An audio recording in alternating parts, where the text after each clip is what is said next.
Welcome to another episode of Locked In Golden State Warriors podcast. I'm Brandon Ferino. Joined by me is my co-host, Jory Medeiros. And our special guest tonight is Bashar from 49 Minded, Chris Polo, and the one and only Super Dave. How we doing, fellas? We're doing We're well. doing I a would lot say we're better doing than Golden great. State. Yeah, right? We're all Oh right. my All right. I guess. So God. let's go ahead and jump right into it. And the NBA Finals started tonight. Game 1, the Warriors end up losing 120 to 108 to the Celtics. A heartbreaker for sure. Fourth quarter collapse. What do you think went wrong with the Warriors in the fourth quarter? Let's just start off the bat. Chris, let's hear from you first. Listen, when a team's hitting shots, like there were a lot of shots that the Celtics were hitting that were actually contested, so I can't get on the Warriors too much there. My biggest concern from that fourth quarter was that offense looked so lost. I mean, like on offense, because listen, even with all those shots going in, if the Warriors had a 30-point quarter, they win the game. And we're sitting here talking about, holy shit, like look at the game that Steph Curry just put together, and they overcame that fourth quarter, and we're up 1-0 going into game 2. And they scored 32 points in the first quarter. They scored 38 in the third quarter. So it's not too big of a stretch to expect like some sort of 30-point quarter from them. But 16 in the most important quarter of the game, you were up double digits entering the quarter, and then you lose by 12. To me, it kind of looked like, and I don't know if you guys saw this, I don't know if they were tired or what, but it just looked like mentally they were not in it anymore. Like mentally looked like everything shifted where Boston hit a few shots, had all this energy. And on offense for the Warriors, it kind of felt like they tried to make it the Steph Curry show. Like they were relying on Steph Curry to kind of get a basket, and he wasn't getting any open looks that entire fourth quarter. And you can't really do that. Like, what are you going to do in the rest of this series if you're in a crunch time like situation, it's close? Because listen, the Celtics, they're big, they're physical, they're really good at defense, they're really athletic. And this is where I was on the space just a second ago talking about how this is where people need to give Kevin Durant his credit for when he was here, because in these situations, they had someone they could go to who could just get to his spots, get any shot he wanted, shoot over people. Steph Curry, as much as I love the guy, he can't do that. If you throw a double team his way or throw guys that are just bigger and physical, he's not going to be able to just pick his spots whenever he wants to. And that's where my thing is, everyone else, that's your time to show up. And it kind of felt like they were moving around less. Jordan Poole all game was just sloppy and didn't look engaged. Klay Thompson at this point, I feel like, is kind of a wild card, honestly, sometimes. And Draymond Green taking 12 shots it doesn't make any sense. Like, it's almost like a turnover when he's taking shots like that. He averaged 5.6 shots a game in the season, and he took 12 tonight. He almost took twice as many shots as Jordan Poole. So I think a lot of it was the offense. The defense actually did a lot of good things to take Jason Tatum out of it and Jaylen Brown out of it for at least 3 quarters. But the offensive collapse, to me, was just kind of inevitable when you saw the way that the guys around Steph Curry were playing. Not necessarily like Andrew Wiggins. I think Andrew Wiggins was okay. But everyone else, other than like Otto Porter, who hit some threes, I didn't really feel like Steph Curry was going to get that support the entire fourth quarter. Good that you mentioned that. Go ahead. I was just gonna say, you're right. Yeah, KD used to bail us out. He's just that amazing, unstoppable guy when we had him, who could always bail us out of those crappy situations. But go ahead, Brandon. Dave, you want to add to that? Well, I'm going to kind of disagree on the defensive side. I saw a lot of guys falling for the pump fakes and then leaving their shooters wide open. That's how Horford had all of those shots there. The defensive intensity in the fourth quarter was just gone. Another thing that they did well early was, we know Steph Curry can be a defensive liability, and it was too much of Jason Tatum versus Steph Curry early. Now, fortunately for us, Tatum missed a lot of shots, but that's not going to happen every game. They need to make adjustments there. Another thing that I saw, usually it helps us, but tonight it hurt us. We pass up twos to get 3-pointers, and they were not falling. I counted at least 6 times where there were open twos going inside, and guys were just passing the ball off. You can't do that against a team that's defensively equipped like Boston, because they can recover quickly. As a result, you had a lot of ill-advised shots in the last second and a lot of turnovers that way. So there's a lot of things they've got to clean up for game 2. Corey, so the question was, what went wrong in that fourth quarter to have the Warriors basically collapse? And what was your take on it? Well, I think the bottom line is that you're not going to expect Boston to go 15 or 22 again in the quarter. I think they, as Boston, throughout the game, got a little lackluster in the perimeter defense. And I don't know if it was just frustration just because they ended up with about 11 points in that quarter through about 9.5, 10 minutes. But it just seemed like they got a little lazy. There's no reason for it just because of the amount of players off the bench that Kerr could use or anything like that. I just find this a little confusing because the Warriors, in my opinion, are the superior team on paper. If you're just looking at depth, if you're looking at various things, you have to give credit where credit's due. Boston, even though the Warriors were plus 14 in the third quarter, they were Boston was hanging around, and then at the fourth quarter, it kind of brought you back to 2016 in Game 7 of the NBA Finals, where they just couldn't hit a shot. So I don't expect that to happen again. If you would have told me yesterday during the podcast that we would hit 19 threes tonight and lose, I would have said that you were crazy. If you look at the numbers, the rebounding numbers, I think we're dead even. But you look at the second chance points, the offensive rebounds on paper, minus that fourth quarter, the Warriors should have won that game going away. But Boston's one of those real. I hate using the word gritty again, but kind of that gritty team that's just very, very hard to kill, metaphorically speaking, of course. It was just one of those weird quarters that I don't expect to see again. You're up by 12 going into the fourth quarter. You should have been able to have extended that lead to at least 20, 22, 23, and have Udoka essentially wave the white flag and bring in his reserves somewhere around the 6 or 7 minute mark, and we go home with the win. But unfortunately, it didn't happen. Al Horford goes off for 26, couldn't miss in the fourth quarter.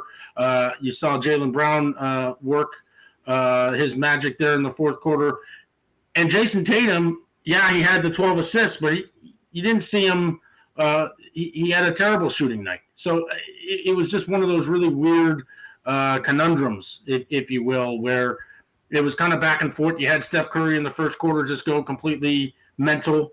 Boston comes back. They take a 2-point lead, I think, at halftime. The Warriors come back in the third quarter, typical third quarter Warriors, and then they just came out flat. So I don't know if I have an exact answer to it.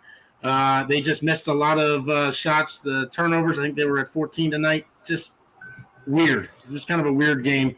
But give Boston a lot of credit for just staying in there, only down 12 going into the fourth quarter and having their way with us in the fourth. I just want to say shout out to Alex K in the chat. That's my cousin. We obviously go way back. So, yeah, he's a big Warriors fan, loves the Warriors, and unfortunately, we had suffered our first loss at Chase Center. So, and they're the playoffs. Yeah, shout out to Sergeant Larry S. Catfish. That's my uncle.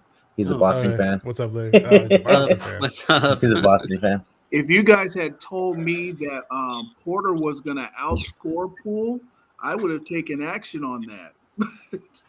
I wasn't expecting that at all. But he looked phenomenal in tonight's game. I'm not going to lie. Especially from the arc. Even in the previous series, it felt like I get these flashbacks of the Warriors of old, back when we really, really sucked. Like there's these nights where like guys like Brunson or these other dudes like had these like career nights against us, people that you totally did not expect to just have, just because they see Steph hitting every three or Clay on whatever night. They're like, okay, I can do that too, and they get this confidence against us just to make all these threes. It's the weirdest thing, and hopefully this is the end of it. So. Speaking of the threes, this is the most threes by both teams that they have scored at the NBA Finals. So I thought that was pretty crazy. The way the pace was, it was bound to happen there. Everybody Mhm. jacking threes tonight. It kind of felt to me that we took our foot off the gas pedal the last 2.5 minutes of the third period. I could just feel it slipping away. And then when we Yeah. didn't have our starters in, I know we typically don't keep our starters in at the beginning of the fourth quarter, but to in the finals, just to put a team away, I would have kept them in the first 3 minutes.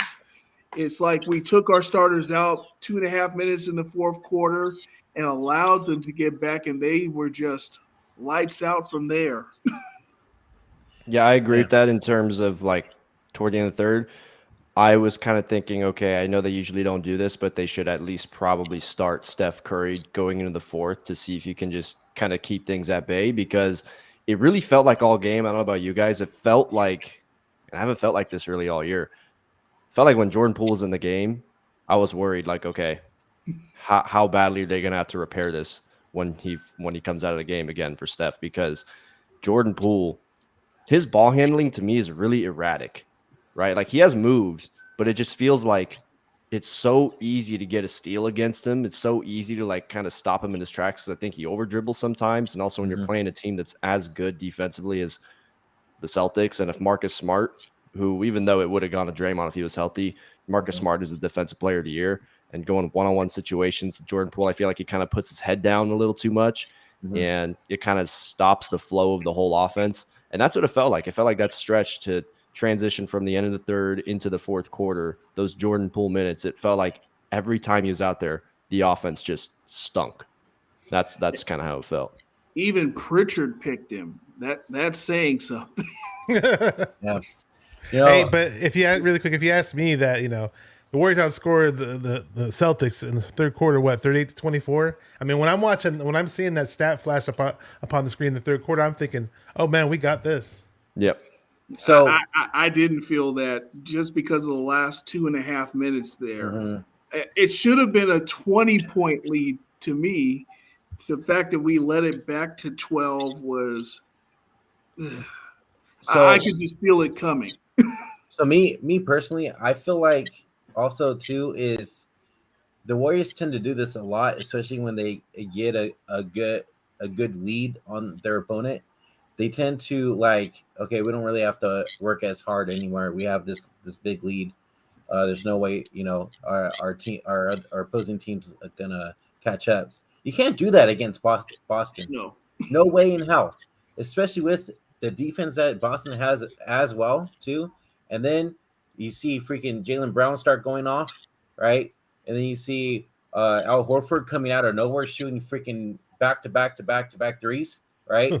I mean, like the threes were just coming out of nowhere in that fourth quarter, and that's how they caught up, and they end up pulling the W out. So that's the one thing that they need to not do. They can't let Uh, let off the gas. You know. can you pull up that comment because it's pissing me off, but it's making me laugh at the same time. Yep. Yep. Yep. Yep. Yep. For That's the our media, perfect. we pulled a Kyle Shanahan tonight. Yes, we did. Yes, we did. That's true. And then Steve-O said they should take out Green and put Kurt in to shoot threes. Yo, what was up with Green shooting That'd have been a good shooting idea. couple threes tonight? I Because have he was no open, idea. everybody else was locked down. If I'm Boston, I let him shoot that all night because the chances of him hitting two, even 3 pointers a game are basically nil. I have a better chance of a winning lottery ticket. Yeah, and the problem with that is I feel like yeah, guys are getting locked up, so he was shooting, but he was shooting too early sometimes. Like Mhm. sometimes he's putting his head down and go to the basket where like there was a similar play. So it was in the I think it might have been in the fourth or maybe in the third, I can't remember. But someone kicked the ball out to Andre Iguodala wide open at the top of the key. He didn't shoot it. He waited, let Steph come around, and then the play developed. It ended up being like a Klay Thompson three somehow. Like those are plays where it's like Draymond, dude, don't pull the trigger like that quickly. Just wait. Let something develop. And if things are looking kind of tough, just go ahead and try to get something going. Try to get a dribble handoff going with Steph Curry or Klay Thompson. drive to the basket to try to look for, a kick out or maybe a lob. I know that teams are going to look to get Draymond in a mentality of, oh, let me take this open shot. I understand that, but teams do that all the time. So it shouldn't be something that's new to him. And he took twice as many shots tonight as he does on average, which to me, it's like turnovers. You know what I mean? Like taking a Draymond missed layup that's really contested that you knew he probably had no chance of making is basically a turnover. Or Draymond taking a 3-point shot and it goes off the front rim when there was time left on the shot clock. It feels like a turnover. But another aspect too, and I don't know how healthy he really is, but this really shows how impactful Gary Payton could be on this team if he was healthy. I was just about to mention him. Because especially in that fourth quarter when they needed something to happen and defensively, Jaylen Brown was looking like LeBron James on Cleveland for a few minutes there. Yes. He was getting whatever he wanted. He was getting to the basket. He'll get a jump shot out on the perimeter, mid-range. I mean, he was just cooking. He got whatever he wanted. And it felt like they were missing one more defender on the perimeter tonight because Klay Thompson, he tries to hold his own, but these guys are really quick and athletic. And honestly, let's be real. Yes, the Celtics are not going to shoot like that again, but Jason Tatum's not going to play as bad as he did tonight either. Exactly. So we also have to remember that. They don't have to shoot as great a percentage like that if Jason Tatum is playing his game. So that's where I worry for the Warriors in this series. Not like too much, but if you do want to go by the statistics of it, so I was looking it up because I wanted to be sure. So the team that wins game 1 of the NBA Finals wins the series 70.7% of the time. So odds are pretty heavily against them, but then again, I do think that the Warriors are a much better team than the Celtics when they're playing their game. But that's kind of been the issue with the Warriors is sometimes they just don't play to the level that they're capable of, whether it's a problem with turnovers or they're just making stupid decisions. That's going to be the issue is they kind of are their own worst enemy a lot of the times. It seems like throughout this entire playoff run they've been playing the opponent's pace. They've been playing it slow, exactly, lackadaisical slowness. I said, get out and run. Boston's not going to hit every single shot. Get the rebound, outlet pass, and start running and get these guys tired. You start just walking the ball up, taking 6-7 seconds to get across half court, letting Boston get into their defensive sets. You're just asking for trouble. Now, I agree with Chris. I believe Golden State is the better team, but they played Boston's game tonight and still should have won. It took a miraculous fourth quarter and a shooting drought like I never thought I would see again after Game 7 of the 2016 NBA Finals to have that happen. We still only lose by 14, by only scoring. What did we score? 15 points in the fourth quarter. It was 16. Completely unacceptable, especially because we dropped 38 in the quarter prior. It's just amazing how hot and cold this team can get. We have the defense to stop them. We have to be able to work on the rotations. Now, Boston rotates as much as anyone, 60-some-odd%, but they have to be able to get around screens and be able to at least contest these shots. 21 three-pointers is never going to happen again.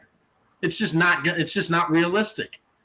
They have to figure out a way to get into their transitions. And, I mean, the offensive rebounds were endless for us. Second chance, third chance, fourth chance points. But the defensive rebounds coming back, throwing outlet passes and getting out in front, tire this team out, go after them, get the starters into foul trouble. I didn't see any of that tonight. It was all just a three-point barrage. There was 40-something threes hit tonight. 19 by the Warriors. Just under 50%, and they lose. It's unacceptable. As good as Boston is, and Boston is a very good team, we played right into their hands, especially into the fourth quarter. Oh, yeah. Yeah. It would have been nice to see Kuminga out there at one point in the fourth quarter just to give the team some energy. I know I hype him up a lot, but I just love the guy's energy, and he loves to attack the basket. I mean, we needed something. Like you said, we kept doing the same thing over and over again, and, of course, Draymond thought he was Chris Mullin tonight. But that's another story. That might have been a solution on defense, having that one extra guy. I mean, I like him as an all-around player there. The fact that you didn't have GP2 out there tonight, Kuminga could have filled those minutes. So I would have just straight up just played Wiggins a little more. Yeah, me too. Was Kevon Looney out there for most of the fourth quarter?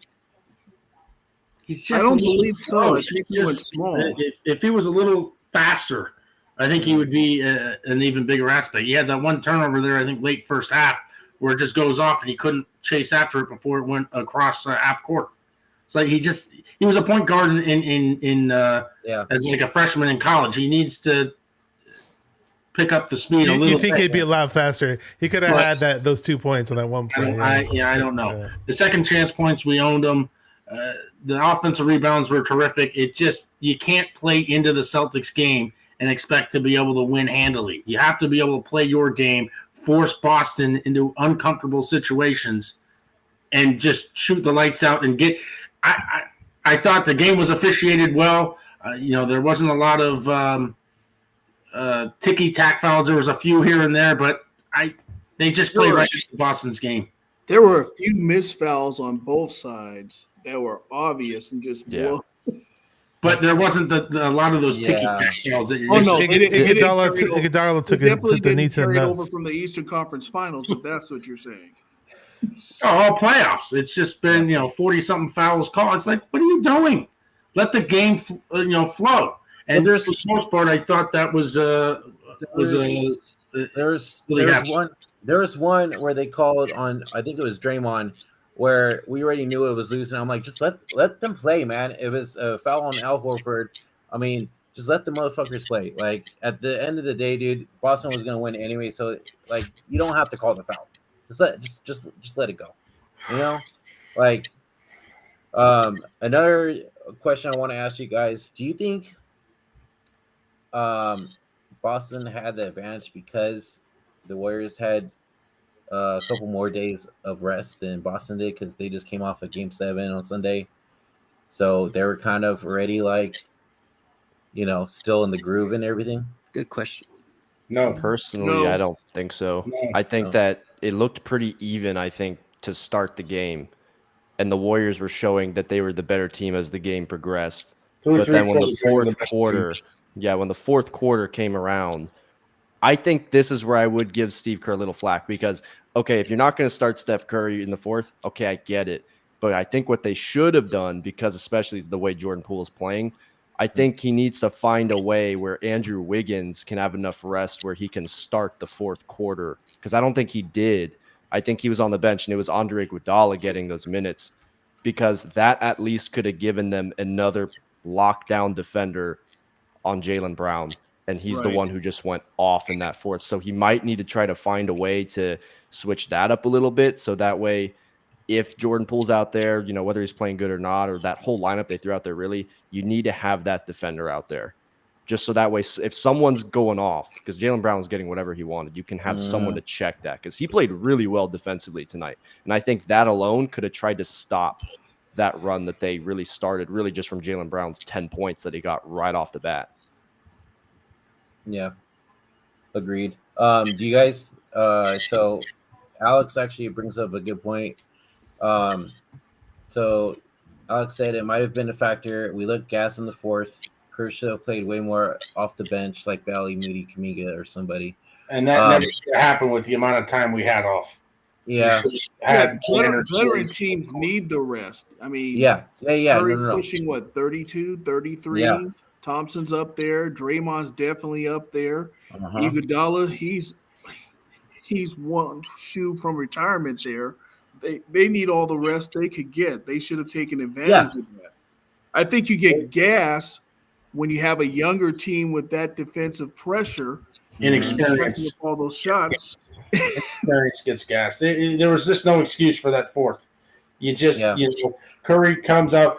Steve-O makes the point here, 21st in the first. I would have Kerr change some type of substitution pattern for Curry, where maybe he starts each quarter, give him the rest there late. He needs to be playing more minutes, especially with every game in between -1 having 2 days off. He needs to start the second. He needs to start the fourth, even if it's for a couple minutes, 2-3 minutes. Have him sit for 3 or 4. He should be playing around 40 minutes in every one of these games. There's no more series after this. You got to win 4 here, and then take some time to rest and lick your wounds. But the problem is that I think Kerr gets a little predictable with the substitution patterns. I think I was listening on the radio driving home. I just don't think GP2 was ready, which is I think why He was dressed and just in case, but I just think there was something going on where he wasn't quite there. Hopefully he'll be there for game 2 because that's a lockdown defender. I think he'll give Marcus Smart all the fits in the world. But to me, there's just no excuse for just not having the energy in the fourth quarter to match Boston, who had just played 2 consecutive 7-game series against Milwaukee and now Miami. It's just that's true.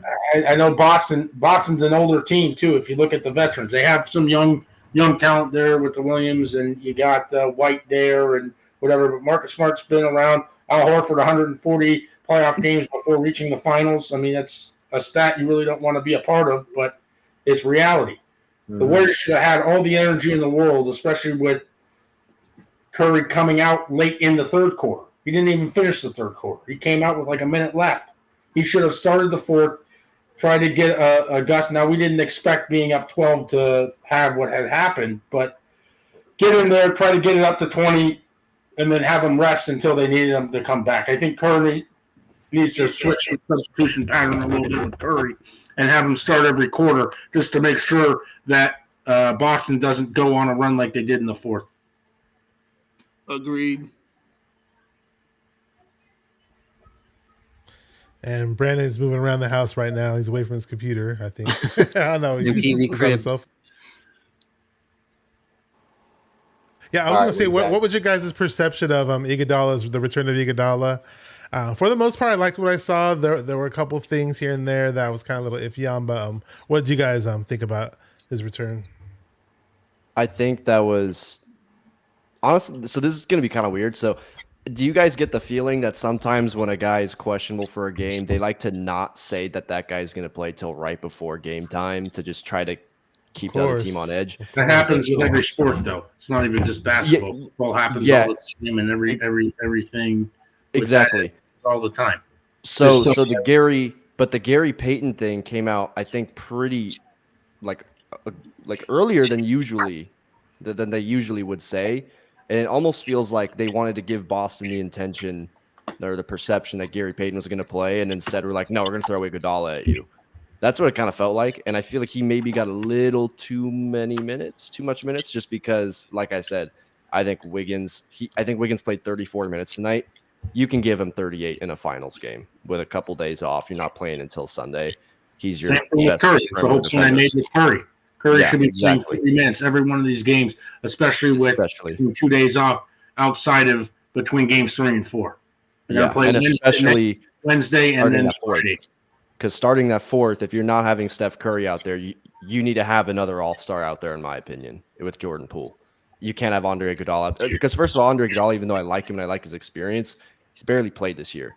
You got to have Andrew Wiggins out there. He's just going to make a bigger impact for you. Let Iguodala get those filler minutes, right? That you just need to buy some guys some rest. But I think you need to give guys an extra 3, maybe 4 minutes per game, especially when it's this close, or you have a chance to just go on one run to put them away.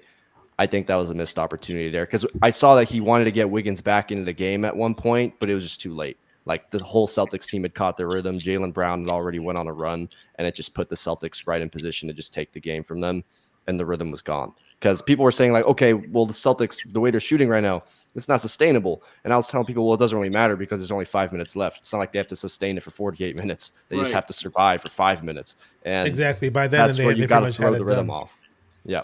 You definitely need somebody else besides Jordan Poole out there for no other reason to stop his erratic dribbling. I mean, that looked bad. That looked like a guy trying to go around the cones and stumbling each and every time. Yeah. Just a very sloppy fourth quarter. I mean, that's just really all there is to it. I don't expect Boston to shoot like that again. Like I said, 15 of 22 will never happen again. The Warriors just need to work on the rotations a little bit more. I think they pretty much played. We were talking about this yesterday in the preview. I think they pretty much played man to man throughout the game of what I had seen, which I think is the way to play a team like Boston. But they were just unconscious. I mean, they shot over 50% from the outside. I just don't expect that to happen going forward. The Warriors just have to be able to play their game. I'm just reiterating things from earlier, but play their game, force the tempo, push. rebounding, and the Warriors were killing them on the rebounds until that fourth quarter. At second chance, Right. 13 points, and they just kind of took the foot off the gas, I guess, if you will, and let Boston hang around and went on that blitzkrieg in that fourth quarter, and the Warriors were never able to recover, especially with only points with like 3 minutes left. I mean, it's just unacceptable. My worry. 25. If the Warriors put up 25 points there, they win. They score 25 points in that fourth quarter, they win that game. Yeah. My worry is that I feel like Steph Curry has to average like 32 points in this series. But he for them to win. shouldn't, is the point. Exactly. He didn't get enough contributions from Clay. Jordan Poole, I was going to mention this earlier. I just didn't want to interrupt. I think Jordan Poole just played very tentative. I think you're going to see him up this, be a little more aggressive. And a guy like Jordan Poole is perfect to go after a Marcus Smart or go after an Al Horford to get him in foul trouble because he has that quickness. He has that sort of thing where he gets past. You saw that beautiful up and under, that little crossover on Steph Curry had on, I think it was Horford. He had that little flip finger roll there. That was beautiful. Jordan Poole can do that, but he just needs to be more aggressive, try to get to the foul line more, and they just need to be able to close these games out, and that's just sort of the thing. But they'll come out here on Sunday, hopefully take care of business, and then go out to Boston for games 3 and 4, and just hopefully be able to get this back at worst 2-2 for game 5. Yeah, agreed. My next question is, I want to talk about Steph Curry's little hot start, and then second quarter he didn't get any points whatsoever. What do you think happened there? And then he came back third quarter and looked phenomenal. But you think it was just the defense from Boston was too good in the second quarter, or what? Well, he definitely didn't get a lot of open looks like he did in that quarter. And coming in, everybody was talking about Boston switching defenses. Whatever combination they had in the second quarter seemed to work because he was definitely ineffective. And then nobody else was really taking shots in that second quarter either. It was like they were watching Steph, waiting for him to just rain another couple of threes. And when that didn't happen, nobody else really stepped up outside of Wiggins in that quarter. Is there any word on Steph Curry's ankle by any chance? Because I know maybe it might not be serious, but I know there was a point in time in the fourth quarter where Curry kind of jumped down weird on his ankle. I'm not sure if anybody clarified that or not. I think he's okay. I think he'll be fine. It was a situation where he felt it roll and he knew, I got to be careful right now. But I think he's fine. It didn't look like a very bad roll to me. And we got flat tired there and lost a shoe there on that one drive, and just right. I don't know. I remember that. They just need to play a more fundamentally sound fourth quarter, and I think they'll be fine.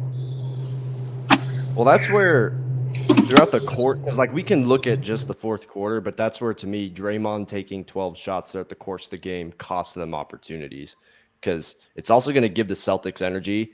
I don't know, if I'm on the other team and I see Draymond Green take a contested layup that's double teamed, that gives me energy. We just definitely won that possession because we made Draymond Green take a stupid attempt that he had no chance of making. There's no reason Draymond Green should be taking almost twice as many shots as Jordan Poole. There's no way that makes any sense. And I saw he had a comment supposedly in postgame, because someone just sent it to me, where he basically said, we pretty much dominated the game for the first 41, 42 minutes, so we'll be fine. But that's really not a great mentality to have, because that last fourth quarter, you got annihilated really badly. So you guys had that mentality today, and that's essentially what cost you the game, is what that's telling me. Exactly. Because you guys thought you were really comfortable in the fourth quarter, and you were not fine. And Jason Tatum is not going to play like that the rest of the series. It's not going to happen. I guarantee you he won't. I wouldn't agree with the 41 minutes either. I would say about 35 minutes. They look really solid. But does Boston shoot for 50% from the floor and 50% from three-point land every game? No. I mean, not every game, but there are games where they can.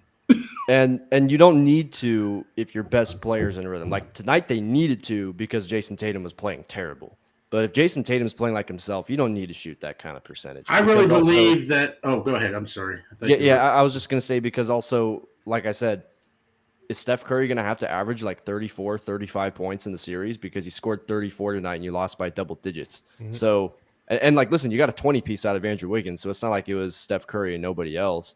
Clay didn't have like, his best game.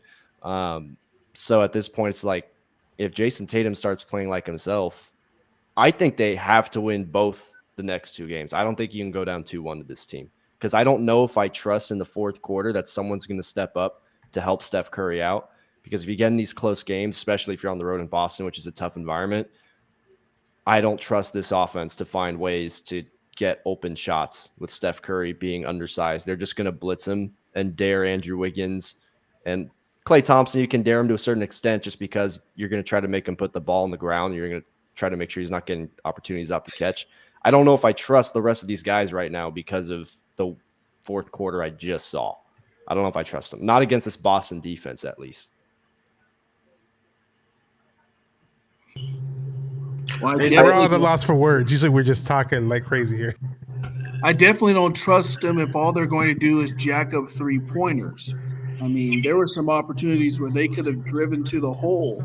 And in that instance, a 2 is just as good as a 3-pointer, if for nothing else, momentum-wise, just stopping the bleeding. We couldn't do that tonight. They need to, if they end up getting back into this half-court set, just more ball movement. They end up they're one of the best teams in the association, just moving the ball, trying to confuse the defense, playing hot potato, find the open shooter and launch. And it seemed like a lot of those possessions were rushed. It seemed like, oh, I'm open, here we go, let's jack one up. Draymond did that a little bit. I don't mind what I saw out of Draymond. The few threes that he took were uncontested. I would like to see when he's driving to a double team to try to find the open man because he is such a great passing big man. But they need to be able to do more with the ball movement just in general. Jordan Poole's a big part of that in terms of like offensively because he had 3 turnovers today that were just some of the worst turnovers you could have in an NBA Finals game. There was one, I don't even know what happened, but someone just stripped the ball out of his hands. He wasn't even dribbling the ball. And then he had that one where I can't remember if they got a steal or if it was like a block or whatever, but it was going to be a fast break. And he just kind of dribbles directly into Jason Tatum, which turns into a basket. And then he had another one in the fourth quarter where he was kind of doing too much, had to throw the ball out to the top of the key and just basically threw it out of bounds, trying to get it on to Andre Iguodala. There was like this. He just needs to be more aggressive. I think Jordan Poole, if he just takes an aggressive approach, I think he's going to be able to. Yeah, he's going to have some turnovers just because he's handling the ball so much, but he just needs to play with less fear, just a fearless type of a game. He hit an open three there, which was key, but he needs to do more. I was gonna say there was another one where he did a over under and they called it on him too. Yeah, a couple of those I forgot about the carry. Yeah, you're right. And that was also transition. They had an advantage on that possession. I don't understand. Like he was exactly what Corey was saying. He was hesitating. He was scared. Really quick, Steve Soprano just wanted to ask you a question in the chat. He says, "Is it daylight where Dave is? He's over in Taiwan right now." So. All right. So moving on. We're gonna start wrapping up pretty soon here. What's your guys' keys to Game 2, and what do the Warriors need to do to change what they did in that fourth quarter? Anybody could go first. I just want to see some of the kids out there. Why not put Moody out there for badminton? We've been talking about all these other the pregame show and yesterday, and why not put Kuminga out there? It sucked that we didn't get to see GP2. We were all waiting for it. We were all excited. Hopefully, hey, maybe next game we do see him, and he solves the problems for us. He's that X factor that we have next game. I love it for it to be GP2. I mean, I actually more so than any other player off the bench. To be honest with you, if he's that X factor out the game. game. But though Chris Polo said the Warriors got to win the next 2 games, I'm a strong believer of that. I did not feel good. I will not feel good at all if we only win one of the next 2 games. I don't necessarily agree with that, Bashar, because I don't think this is the type of game that you're going to want to start taking chances with guys who just came into the league this year or last year. I think that will get reserved for if we end up getting to that 20-point lead or something like that where the game is pretty much wrapped up. Then you start getting the experience. I think what you need to do is you need to come out aggressive. I think you need to try to get out and transition, start getting those legs for Boston to start turning into rubber early and get into your type of style of play. I think they need to just come out, come out of the game. I mean, this is maybe a little unrealistic, but try to come out of the game like 15-2 and have Udoka call a timeout with a couple minutes into the game going, okay, this team is really playing hard. We have to try to find a way to try to get back into this. But I want the gas pedal on full display here. Come out, blitzkrieg them early, get out to a big lead, and have Boston throughout the entire game trying to play catch-up like they did in that third quarter, where they just came out and said, yes, we're here. We're the better team. What do you have to answer? And hopefully not have a fourth quarter like we had tonight. Yeah, my thing is I'm actually okay with the people that played today. Obviously, if Gary Payton is able to go, I'd like to see him out there. I wouldn't really want to see too many of the young guys. For me, it's the shot distribution. Draymond Green, you should not have anywhere close to 12 shots. You should take 6 max. And it should be like layups or things that were wide open or a situation where the shot clock was running down and you had to take it. Klay Thompson only took 2 more shots than Draymond Green tonight. And he took 1 less shot than Andrew Wiggins. So for me, it's just throughout the course of the entire game, I want the Warriors' most lethal players taking the shots. Jordan Poole only took 7 shots tonight. That's 3 more than Kevon Looney took. Like, the shot distribution to me was just it just wasn't – it didn't really make sense. Klay Thompson should be getting closer to 20 shots. Andrew Wiggins at 15, 16, that sounds all right. Jordan Poole should be getting, like, all those shots that Draymond Green was taking. I don't understand why. Sure. And a lot of that is Jordan Poole just not being as aggressive as he should be. But Draymond Green, knowing that his role is the facilitator of this offense, you should not be forcing shots, forcing the issue. Like, that's essentially the same as him just turning the ball over. When you're not letting a play develop, when you're not just trying to get something else going just because, like the first possession, for instance, or one of the first possessions,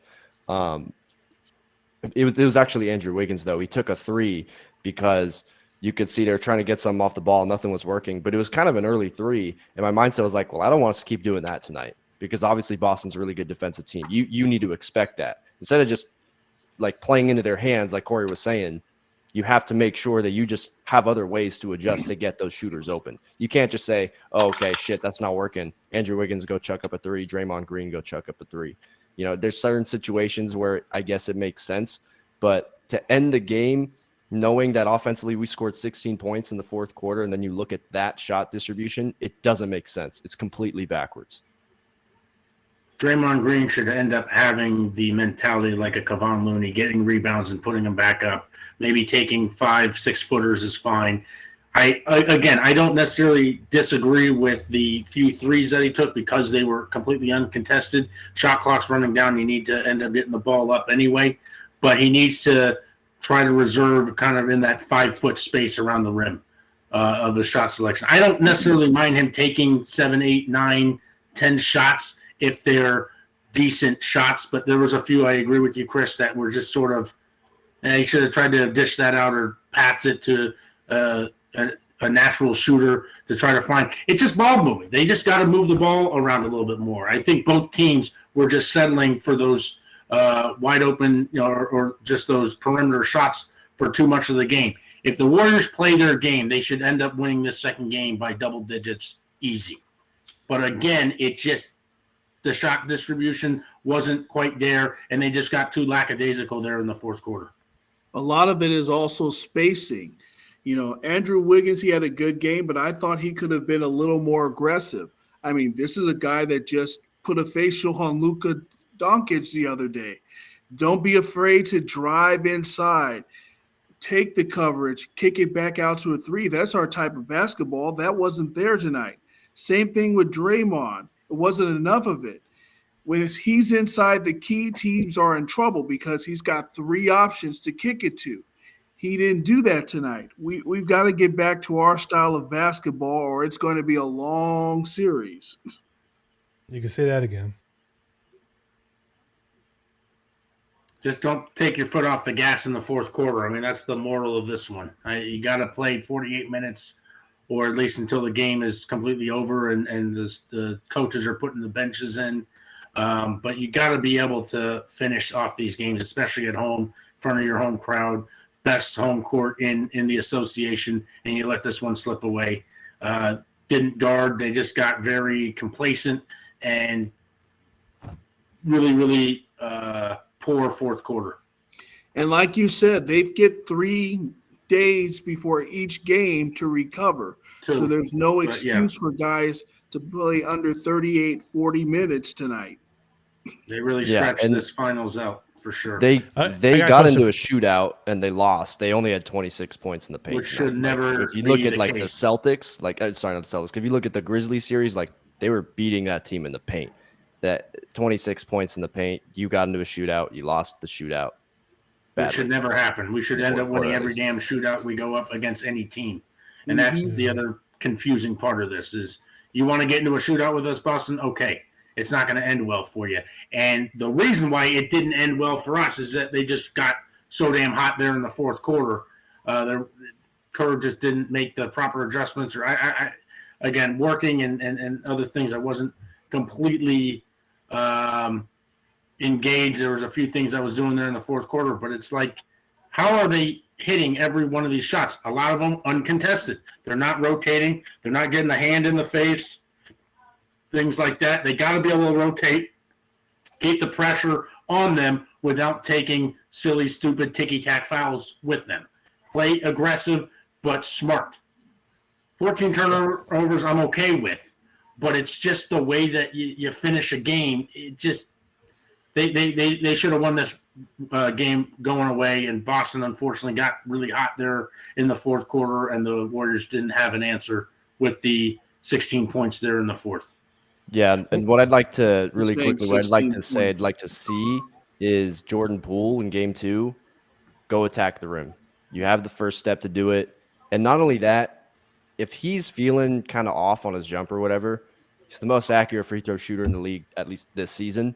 Get yourself to the line. You're going to be able to score without anyone contesting your shot. The clock's not moving. That will get a shooter in rhythm. That, to me, is when Jordan Poole is at his best, when he's attacking the rim, because he's one of the most acrobatic finishers probably on this entire team, if we're going to be honest. So if he can get that going, get to the free throw line a little bit, get some finishes at the basket, you're really going to work that inside-out game. It's going to open things up for Steph and Clay. It's going to make playmaking for Draymond easier as well. So that's what I really want to see from Jordan Poole in game 2. Jordan Poole's really key, because Steph I expect him to show up. Clay, I expect to show up like half the series at least, because I know that it's Clay's first year back, and it's kind of tough playing against these guys right now because defense is going to kind of wear down his energy. Wiggins, you never really know. Sometimes he's going to be really aggressive, sometimes he's not, but he's been pretty good throughout the playoffs. But Jordan Poole is the one guy who does have the ability to be that second lethal scorer at the guard position next to Steph Curry, whether it's from the perimeter or in the paint. He has to be the guy to step up. Do you guys see us now that we finally got our first home loss out of the way for the playoff run? We had our undefeated streak going with Chase Center. Do you see us losing another home game at all in this 2022 NBA Finals? Well, my honest opinion, no. No. Because I think losses in a lot of ways can be used for fuel and say, okay, this is what we did wrong. If you keep winning and winning, it's hard to kind of learn with little ticky-tack mistakes that could come back and bite you maybe on the road. We just lost home court advantage. We need to take care of business on Sunday, come back on Wednesday next week, and regain our home court advantage. And then if we can get these next 2, we're almost playing with house money for game 4 next Friday. Right. To then be able to say, okay, if we can win this, now we just need 1 of the last 3, and 2 of those would be at home. So we just have to get into the mentality of 1 game at a time, take care of business. Don't fall behind 0-2. Play your game. And I just sound like a broken record here, but just play your game.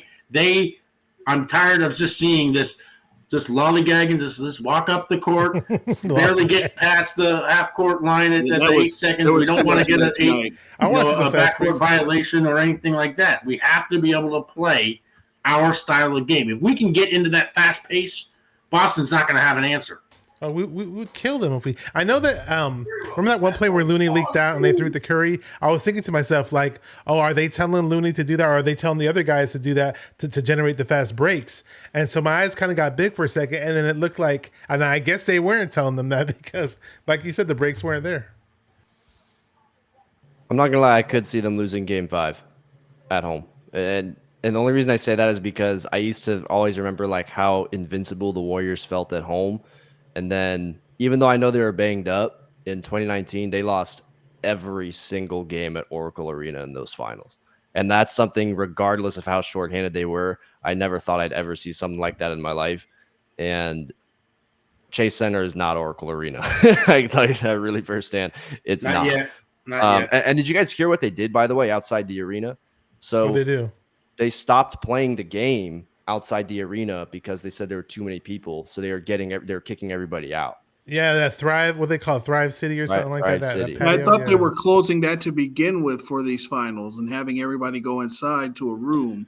So Niner Nick was there. So Niner Nick was there, and he said like they were playing the game according to him, and then they just randomly turned it off, and we're saying like there's too many people here, y'all gotta go, and they're trying to get people out. Like it's not Oracle. So like to me, Chase has never been like that dominant home court spot for them. I could see it whether they're 2-2 or maybe let's say they win the next 3 games, they're up 3-1. I could see them dropping one more, especially if they're up 3-1. You know that the calls are probably going to get one-sided.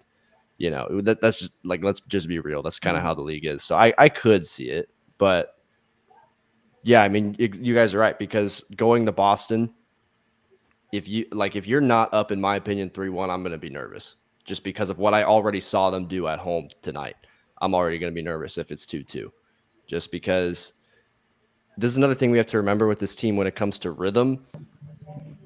They haven't had really until the playoffs time to have Steph, Clay, and Draymond all actually play together and start getting rhythm together on the court, going full conditioning along with the other players and getting to mix those lineups. Because when Clay came back, Draymond went out. And then when Draymond came back, Steph went out. And even when Steph came back in the playoffs, he was coming off the bench. So it wasn't really till like the second round they started really getting this team to actually really play together for real. So it's kind of like you're really late to the party and trying to figure out your combinations and your chemistry together, playing the course of like 38 minutes in a finals game. That's really hard to build that chemistry. So that's why, to me, like the home court thing, yes, it helps, but this is not a team that's exactly the most in sync as we might like to think they are. It's really late to the party to have to try to get that rhythm with a brand new squad this year. It's pretty tough. It depends on how they play in Boston. That would make me nervous. If we lose like we did tonight, then I'd be nervous about a Game 5. But if it's fairly close and we give them hell until the last minute and a half, then I'm not as worried. But to put up another fourth quarter like tonight, then there's every reason in the world to be nervous about coming back to Oracle. Oh yeah. Hey Brandon, you still with us? I know you're behind the wheel, like you're in Grand Theft Auto or something. But and no, I'm not Jordan. I mean Brandon. The only other point I'd like to say is Boston is not a home court advantage that they're all that proud of, at least in this playoff run either. I think they were 7-2 entering the finals here to now make it 8-2 on the road. And they've, like I said, they've ended up having to play 2 Game 7s on the I guess Milwaukee would have been at home, but Miami was on the road. So they've gotten wins at home, but it doesn't have that real dominant home court advantage either. So I think they're going to need to win this game. Golden State's going to have to win this game on Sunday to just keep this thing close. But then, Wednesday and Friday next week are going to be very interesting of the chess match and just kind of seeing the different adjustments that both coaches make. The Warriors, to me, just have the horses. They should this should not have come to this type of outcome finish. But again, a team goes hot, a team goes cold. That's just kind of the result that you're kind of left with. So I don't see them playing this poorly again in the fourth quarter. I'm hoping a third quarter barrage to get up to 15, 20 again, and then just be able to ice it with maybe 6-7 minutes left and just kind of cruise or whatever. But again, with Boston, you can't lay your foot off the pedal. You have to just foot all the way down to the floor and just keep pushing and let this let the game come to you. Don't make stupid, dumb mistakes. Don't let these runs. I mean, Boston had a few runs even before the fourth quarter that just kind of kept them in. The Warriors, when they get into transition, when they end up playing their style of game, are a near impossible team to beat. And they just let Boston kind of off the hook tonight. And they just got hot in the fourth quarter, and there was no answer from Golden State. And hopefully, if anything, the loss just kind of fuels them, especially the veterans, because like Steph, Clay, and Dre, they were a part of the team that blew the 3-1 lead. Like, they remember how great they felt in that series. Like, they really thought it was wrapped up. Don't get me started. That was fixed if I've ever seen. Celtics have never been to the finals before. Those role players are probably feeling really good about themselves right now after hitting all those damn shots, knowing damn well they're not going to be able to shoot like that again. Those misses might feel more impactful the next game. I think that Steph will be ready. Draymond will be ready. It's just about they need to get Jordan Poole's head on straight to just go out there, just do what you did all year. Do what you did to help this team get here.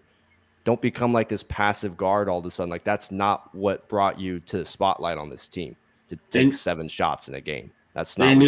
Boston knew they stole this one. They knew that they got hot there in the fourth, and Golden State just kind of let them off the hook. I don't see it happening again. I agree with you, but I'd like to see what the Warriors are really capable of, and seeing them blow Boston out by 15 or 20 come game 2 and say, okay, let's kind of get our wheels back from underneath us here and start playing in the fluidity of what our style is. Because when the Warriors play their style of ball, they're almost impossible. And they just, as I mentioned earlier, they kind of just went into that style of Boston, style of what they played against Memphis, that slow, rugged, less possessions, taking the shot clock down to 2 or 3 seconds each possession.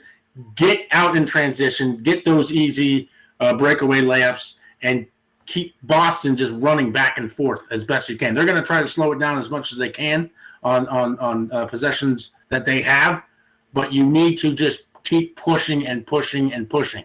Now, obviously, with made shots like they made, especially in the fourth quarter, it's hard to get out in transition. But they need to be able to force tough shots. If they make them, tip your cap and move on to the next one. But they have to be able to lock down on defense, because I believe the Warriors are a better defensive team. And they proved that before Draymond went out earlier in the season when Clay had come back. They were the number 1 team defensively in the league. And then when Draymond went out, it slipped. But I think they'll be okay, but they need to win this game on Sunday. They should. Hey, Brandon, you still with us? Haven't heard. He's driving around looking for Jordan. He's the one who has to right end it. now. So if we're gonna end it, he has to. He's driving around looking for what? He's looking for Jordan Poole's game right now. Jordan, what are your thoughts on this? Yeah, we can hear you. Well, unfortunately, I didn't watch game 1 because I was at work. But basically, what I want to see, and we haven't seen it yet. I want to see Steph, Clay, and Poole score 30 each in one of these games. That's what I want to see. But if they can get out and into transition, being able to do their type of thing, I think it's feasible. But again, with a defense like Boston, it's going to be a little difficult. But I think it's possible. But they have to play their style of game, running, getting out in transition, and essentially hitting shots before Boston really even knows what's going on. Boston's a very smart and a good defensive team, but they need to be able to control the tempo better. Sure. I think it's going to be toughest for Clay. Oh, Brandon's back, guys. Okay. I'm back. Okay, so any last thoughts before we head out here? Just that I expect a much better effort all around. Clean up a few things for Sunday. I don't think Play it'll more be. I man to think it'll be a man. much different result. And if Steve Kerr can't get out coached, that's all I'm gonna say is Play Correct. Kaminga, Bashar. Play Kaminga. Kaminga, baby. One more thing is before we go, if you guys want to hop on Sunday night after the game as well, let me know and I'll send you guys the link. Dave, Alrighty. Just trying to Sure. get Guys. try to get like 10 people on here. Just kidding. Well, hopefully we Yeah. win. Yeah. Right. Yeah. So just let me know, everybody, Yeah, and then we'll go from there. But before we head out, just real fast, if you guys haven't yet already, hit that like, subscribe button on YouTube, Locked In GSW Podcast. Instagram, spelled all the way out, Locked In GSW Podcast. Twitter is at GSW_podcast. And we're also on Twitch TV, twitch.tv/Locked In GSW Podcast. So if you guys haven't yet already, please hit that subscribe and like button once again. We really appreciate it. And until next time, go Dubs. Warriors. With that trick. Really appreciate it. And until next time,